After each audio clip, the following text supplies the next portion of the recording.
Do you know the biggest thing I've learned as a therapist, curious human and unconditional listener? That people need to be believed, accepted, and have opportunity to find their way.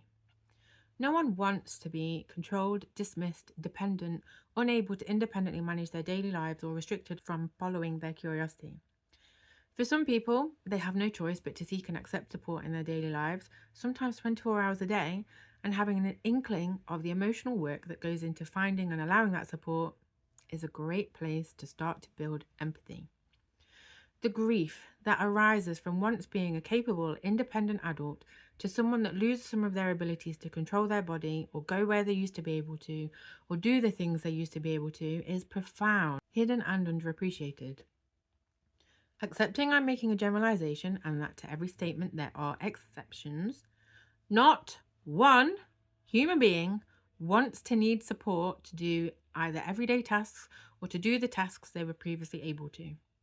The reason there are more people now receiving mental health and neurodivergence diagnoses and more people seeking support with said diagnoses is because there are more people struggling to function in a system that has been built to undermine them and the very services they seek. Leaving the work of compiling numbers to others who are more capable of finding the relevant ones, I know that year on year, for more years than I know, there have been cuts to support services. Mental health services, physical health services, social care for adults and children, and eligibility criteria gets tighter and more specific each new round of funding, leaving more and more people ineligible for said services with nowhere to go. Those people who have masked for more or all of their lives, and even the typicals, have experienced the acceleration of change in society of recent years, the global trauma of the pandemic, the fallout from reverting back to the old ways, and myriad other things our genes have never experienced before. Evolution happens over generations, yet we've experienced more change in the last 100 years than the entirety of the rest of human history.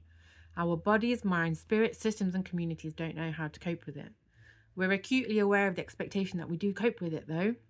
And goodness me, we try really hard to meet those expectations. They're inner and outer expectations. They're explicit and unspoken expectations. Yet somehow we all know they're there. And what are these expectations for? Productivity. Somehow self-value, self-worth, the meaning of life even, has gotten tied into making more, building more, virtuous, glorious more. And compliant, pleasing little beings that we are, have been trying to keep up with more under harder and harder conditions, in inhospitable environments, in an antagonistic landscape of judgment, bigotry, and apathy, amongst many other things. There's a wealth of serious and humorous information on the internet about the fallacy of autism or ADHD being a modern condition. But it's not new. It's a difference in the way brains are wired. It gets passed down through generations. There have always been neurodivergent people. They just weren't so tightly squeezed with expectations as they are today, or they were simply condemned to death.